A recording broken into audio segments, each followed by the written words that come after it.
Hi guys, welcome back to my channel common disease world. आज हम बात करने वाले हैं प्रेगनेंसी प्लान करने से लेकर डिलीवरी तक का सफ़र। ये एक बहुत बड़ा सफ़र होता है। इस टाइम पीरियड में एक लेडी को बहुत कुछ फेस करना पड़ता है। जिन लोगों को प्रेगनेंसी नहीं हो रही होती है वो लोग प्रेगनेंसी प्लान करने पे भी काफ़ी सफ़र कर जाते हैं, क्योंकि उनको बहुत सारे इंजेक्शंस, बहुत सारी मेडिसिन, बहुत सारे प्रिकॉशंस लेने होते हैं। और उसके बाद अगर प्रेगनेंसी प्लान हो गई तो उस बच्चे को कैरी करना 9 मंथ तक एक डिफ़िकल्ट टास्क है। साथ में सारे इंजेक्शंस, मेडिकेशंस, मूड स्विंग्स और बहुत सारी कॉम्प्लिकेशंस झेलनी पड़ती हैं। उसकी नींद प्रॉपर नहीं होती है, उसका खाना प्रॉपर नहीं होता है, प्रॉपर डाइट नहीं ले पाती है, बहुत सारी अर्जेंसीज होनी शुरू हो जाती हैं, बहुत सारे चेंजेस आते हैं बॉडी में।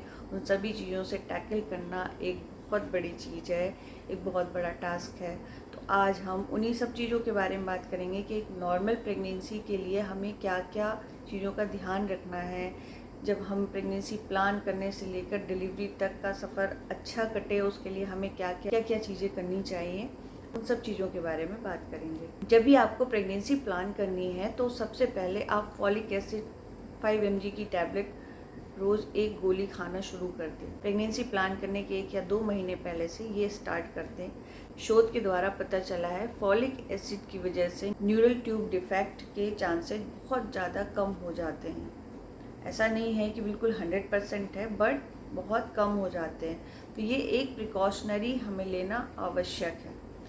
उसके बाद आप प्रेगनेंसी प्लान करें, और जैसे ही आपको प्रेगनेंसी कंसीव हो जाती है, आप यूपीटी टेस्ट करते हो, उसमें 2 लाइन सेम कलर की 2 लाइन आ जाती हैं, या एक लाइन डार्क है, एक लाइन डिफरेंट है, तब भी आपको डॉक्टर की एक विज़िट करनी ज़रूरी है। डॉक्टर को अपनी प्रीवियस हिस्ट्री बताएं। अगर आपको कोई डायबिटिक इशू है वो बताएं, या थायराइड इशू है वो बताएं। कोई भी बीमारी है आपको शादी से पहले या शादी के कुछ साल हो गए उसके बाद आप प्लान कर रहे हो, कोई भी बीमारी हुई है तो उसके बारे में ज़रूर बताएं। उससे आपकी प्रेगनेंसी को अच्छी ग्रोथ देने के लिए कुछ मेडिकेशंस अगर ऐड करने हैं, वो सारी चीज़ें डॉक्टर ऐड करके आपकी प्रेगनेंसी को एक स्मूथ बना देंगे। क्योंकि प्रेगनेंसी के दौरान कुछ डिजीज़ ऐसी होती हैं जो कि अगर आपकी कभी हुई हैं और फिर नॉर्मल सिचुएशन में आ गई हैं, थायराइड जैसे कि शुगर लेवल, इन सब चीज़ों का लेवल बढ़ सकता है। तो इसलिए आपको ये चीज़ें बताना बहुत ज़रूरी है। दूसरी चीज़, अगर प्रीवियस कोई ऐसी हिस्ट्री है कि एबॉर्शन हुआ था, या कोई आपका ब्लड ग्रुप नेगेटिव या पॉजिटिव है, ये सारी चीज़ें आपको डॉक्टर को बतानी हैं पहले ही। सो आपकी प्रेगनेंसी कंसीव हो गई है, आपने डॉक्टर की एक विज़िट कर ली, आपका पहला अल्ट्रासाउंड हो गया, उसमें वायबल फीटस आ गया। कई लोगों का होता है कि 6 वीक पे धड़कन नहीं आई है तो बहुत टेंशन में आ जाते हैं। तो आप टेंशन नहीं लें, 8 वीक तक भी धड़कन आ सकती है, कोई दिक्कत वाली बात नहीं है। कुछ मेडिकेशन दिए जाते हैं, कुछ हार्मोन्स कम होते हैं, उसको लेने के बाद ये चीज़ें नॉर्मल हो जाती हैं। इट मीन्स आपको अब 2 मंथ हो चुके हैं। सो अब हम प्रेगनेंसी को 3 भागों में डिवाइड करते हैं। थ्रू आउट 9 मंथ को 3 भागों में डिवाइड करते हैं।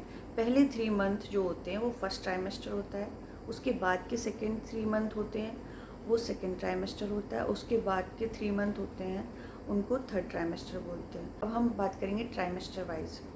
फर्स्ट ट्राइमेस्टर में कुछ लोगों को नोज़िया, वॉमिटिंग, एसिडिटी, ये सब चीज़ें दिक्कतें बनी रहती हैं। तो उन लोगों को क्या करना है, बाहर की चीज़ें तो बिल्कुल बंद कर देनी है।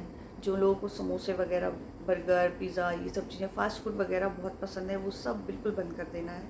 घर का खाना खाना है, और 2-2 घंटे में खाना है। एक साथ खाने की कोशिश नहीं करना है। एक साथ आप खाओगे तो आपका वॉमिटिंग सेंटर एक्टिवेट होगा और आपको वॉमिटिंग आने लगेगी। हमको ये वॉमिटिंग आती क्यों है, ये नौजिया वाली फीलिंग क्यों आती है? क्योंकि हमारी बॉडी में बीटा एचसीजी का लेवल बढ़ रहा होता है, प्रोजेस्टेरॉन का लेवल बढ़ रहा होता है, या हार्मोन्स बढ़ रहे होते हैं। इसकी वजह से वॉमिटिंग सेंटर एक्टिवेट हो जाता है और फिर हमें नौजिया वगैरह फील होने लगता है। तो मेडिकेशन में क्या वो सब सेंटर सप्रेस करने के लिए दिया जाएगा कि आपको नौजिया नहीं हो। इससे बेटर है ना कि आप अपनी डाइट से या अपनी हैबिट चेंज करके चीज़ों को ठीक कर लें। जिन लोगों को सुबह से चाय पीने की आदत होती है कि मॉर्निंग में जब उठते हैं, उठते ही उनको बेड टी चाहिए होती है, तो उस टाइम पे आपको उससे और भी ज़्यादा नौजिया होगा। तो कभी भी चाय आप खाली नहीं लें, उसके साथ में टोस्ट या बिस्किट वगैरह ले लें। और कोशिश करें प्रेगनेंसी के दौरान फर्स्ट मील अपना टी मत रखें। प्रेगनेंसी का डाइट चार्ट मैंने डाइट चार्ट पे एक वीडियो बनाया, आप वो डाइट देख लें, उसके अकॉर्डिंग अपना रूटीन बनाएं। इस फर्स्ट ट्राइमेस्टर में इन चीज़ों का ध्यान रखना है। सेकेंड चीज़, कुछ लोगों को प्रेगनेंसी कंसीव होने के बाद पेट में, लोअर एब्डोमेन में पेन होता है, तो उन्हें 3 चीज़ों का विशेष ध्यान देना है। ऊपर नीचे नहीं जाना है। जो लोग 2-3 फ्लोर वाले घर पे रहते हैं तो उनको ऊपर नीचे नहीं जाना है। ज़्यादा वज़न नहीं उठाना है, थोड़ा रेस्ट करना है। रेस्ट करते करते अपनी जो डेली रूटीन के वर्क हैं वो पूरे करने हैं, और आपसी रिलेशन नहीं बनाना है फर्स्ट ट्राइमेस्टर में, मतलब पहले 3 महीने में। उसके बाद अगर एक बार आपकी प्रेगनेंसी सेटल डाउन हो जाती है तो उसके बाद डॉक्टर आपको खुद एडवाइस कर देंगे आपको, आप क्या चीज़ें कर सकते हो और क्या चीज़ें नहीं कर सकते हो। सो अब आते हैं सेकेंड ट्राइमेस्टर की तरफ। सेकेंड ट्राइमेस्टर में कुछ आपके ब्लड टेस्ट होते हैं जिनसे आपको पता चलता है आपके बॉडी में ब्लड कितना है, हीमोग्लोबिन कितना है, आपका ब्लड ग्रुप क्या है, शुगर लेवल कितना है, या आपका थायराइड लेवल कितना है। ये सारी चीज़ें उसमें पता चलती हैं। तो उसके लिए सबसे पहले हम कराते हैं CBC या हीमोग्लोबिन। इससे आपकी बॉडी में हीमोग्लोबिन कितना है, अगर उसका लेवल 10 to 12 ग्राम है तो इट्स ओके।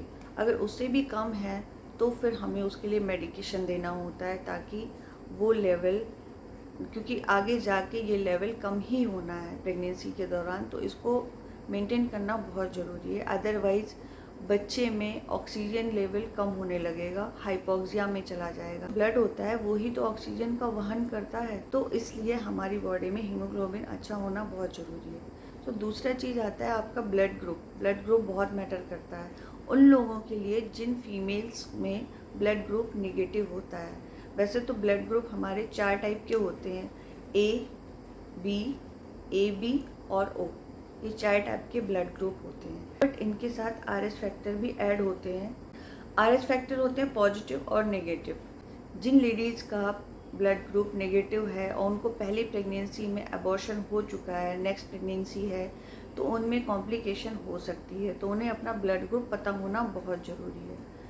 नेक्स्ट चीज़ आती है ब्लड शुगर लेवल। आपका शुगर लेवल कम है, ज़्यादा है, ये पता होना बहुत ज़रूरी होता है। यूजुअली सेकेंड ट्राइमेस्टर में शुगर लेवल बढ़ जाता है प्रेगनेंसी के दौरान कुछ लोगों में, तो उनको अपनी डाइट से उसे कंट्रोल करना होता है। अदरवाइज बच्चे का ओवर ग्रोथ हो जाएगा या बच्चे में कुछ ना कुछ कॉम्प्लिकेशन आ जाती है। नेक्स्ट चीज़ होती है थायराइड हार्मोन। थायराइड लेवल भी बढ़ सकता है प्रेगनेंसी के दौरान, इसलिए उसका भी टेस्ट बहुत ज़रूरी है। नेक्स्ट चीज़ आता है यूरिन रूटीन माइक्रोस्कोपी। इस समय पे आपको प्रॉपर पानी 4 से 5 लीटर के करीब पीना ही चाहिए, क्योंकि अर्जेंसी होती है। उस वजह से प्रेगनेंसी के दौरान फीमेल्स पानी नहीं पीती हैं कि बार बार पेशाब जाना पड़ेगा तो हम नहीं पिएंगे, तो ये आपके लिए प्रॉब्लम क्रिएटिंग है, क्योंकि आप अपनी बॉडी को हाइड्रेट नहीं रखोगे, इन्फेक्शन के चांसेस भी बढ़ेंगे, डिहाइड्रेशन में भी चले जाओगे, बच्चे को भी दिक्कत हो जाएगी। नेक्स्ट चीज़ आती हैं वायरल मार्कर। कुछ वायरल डिजीज़ होती हैं जिनके लिए वायरल मार्कर होना बहुत ज़रूरी है। अगर वो पॉजिटिव आते हैं तो उनके अलग संस्थान बनाए गए हैं जहाँ पे आपका उसमें प्रॉपर ट्रीटमेंट होता है, और अगर नेगेटिव आते हैं तो कोई प्रॉब्लम नहीं है। और भी ब्लड टेस्ट होते हैं, बट अगर उनकी ज़रूरत है तो वो टेस्ट काफ़ी महंगे होते हैं। ये रूटीन टेस्ट पे रहते हैं, नॉर्मल लिमिट में रहते हैं। अब हमें देखना है कि हमें TT के वैक्सीनेशन हुए हैं नहीं। अपार्ट फ्रॉम 1 मंथ TT का वैक्सीनेशन होता है, उसके 2 डोजेज़ लगते हैं। फर्स्ट वैक्सीनेशन अगर आपका 4th मंथ पे हुआ है तो सेकेंड वैक्सीनेशन आपका 5th मंथ पे होगा। ये वैक्सीनेशन होने बहुत ज़रूरी होते हैं। एंड थ्रू आउट प्रेगनेंसी हमारा वेट 10 to 12 किलोग्राम बढ़ना चाहिए। अगर उससे कम हो रहा है तो भी प्रॉब्लम है, अगर उससे ज़्यादा है तो भी प्रॉब्लम है। वेट चार्ट बना के रखना बहुत ज़रूरी है। नेक्स्ट बात करते हैं सोनोग्राफी की। इस पूरी प्रेगनेंसी में सोनोग्राफी का बहुत बड़ा रोल है।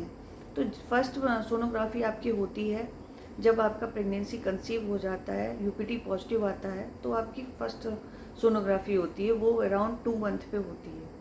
सेकेंड सोनोग्राफी होती है आपका लेवल 2 स्कैन, जिसमें आपको आपके बच्चे में सारे पार्ट्स डेवलप हो गए हैं, सारे ऑर्गन डेवलप हो गए हैं या नहीं हो गए, ये सारी चीज़ें पता चलती हैं। वो 18 से 22 हफ्ते के बीच में होता है।